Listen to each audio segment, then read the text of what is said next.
back to my channel. Welcome back to my echo chamber. We are getting our insulation within the week, and maybe it won't echo quite so bad in here. I do have my electric now, and I am able to cook, and I feel very, very thankful and blessed for that. So, quick update on BP, my injured barn cat. We think we've narrowed down the chupacabra to, we think it was a lynx that attacked him. Physically, he has healed up just perfectly. Emotionally, I think he was a little traumatized by the attack. And he does walk with a little more wisdom in his step these days. He's a little more cautious. He realizes he is part of the food chain. So we're just really thankful that he healed up. And we think that the lynx has moved on at this point.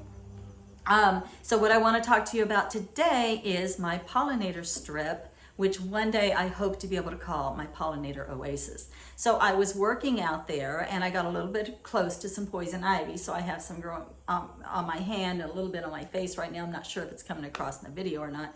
Not real bad, but I did get a little bit close to it. And I was seriously considered pulling out all poison ivy that's on our property line until I got this Missouri Conservation magazine out and I started flipping through it. And the June 2022 issue has a really interesting article in here about how even poison ivy is important in a pollinator oasis. And so I am seeing that differently now.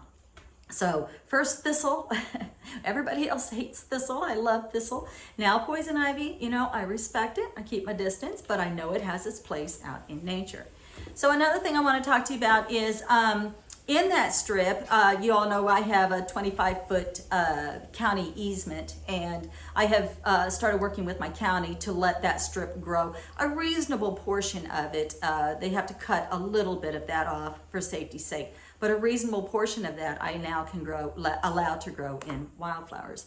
And so I was out there working, and I discovered that my Asclepia tuberosa, my common butterfly weed, has finally gotten big enough. I believe they take anywhere from 2 to 3 years before you'll even see blooms. So, and I've always planted them in the tuber form. I always have ordered the tuber form or the plant itself. And then as soon as they get up big enough, I find monarchs have laid their eggs and the caterpillars hatch out and they start eating my butterfly weed to the ground. Now that does grow natively in my area. However, I would say that within a 50 square mile radius, I've seen maybe 20 wild plants, and they're pretty unmistakable. It's a bright orange plant on the side of the highway, but they do need full sun to grow, and so they're not going to grow back in the tree lines. They're going to grow out on the edges of the roads, and so they often do get mowed down. And so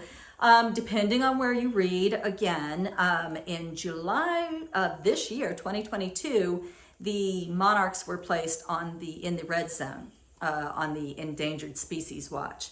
And so they're just about to fall off into that endangered species.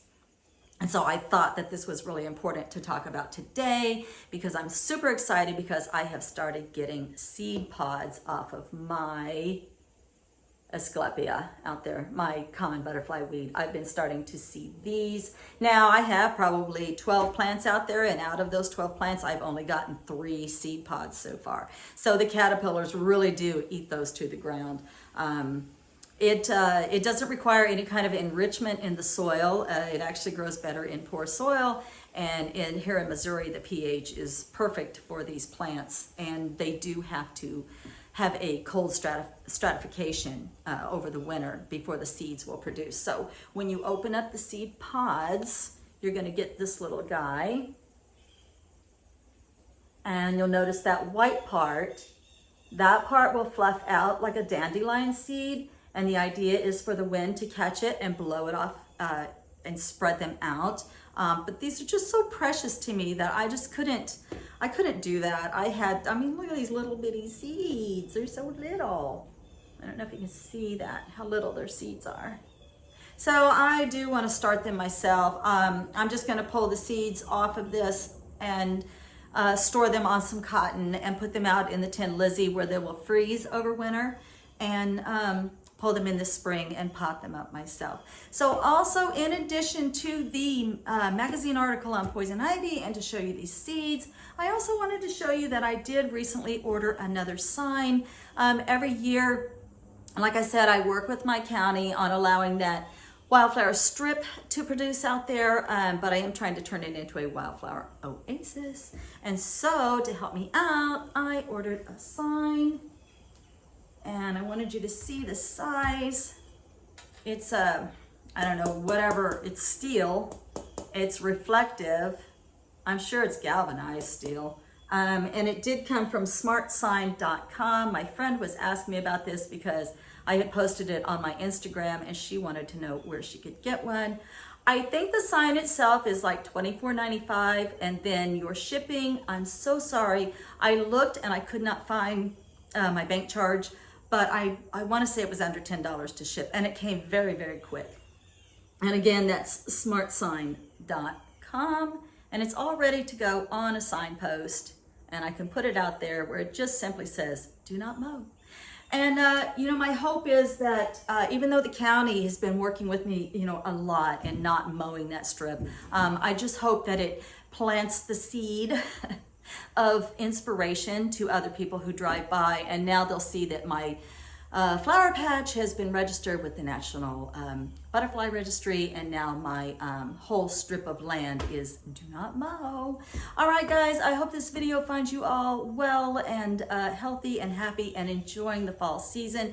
I want to do some more cooking videos, and I have a review of a solar light, motion detector light coming up soon. So until then, I'll talk to you soon. Love and light, everybody. Blessed be.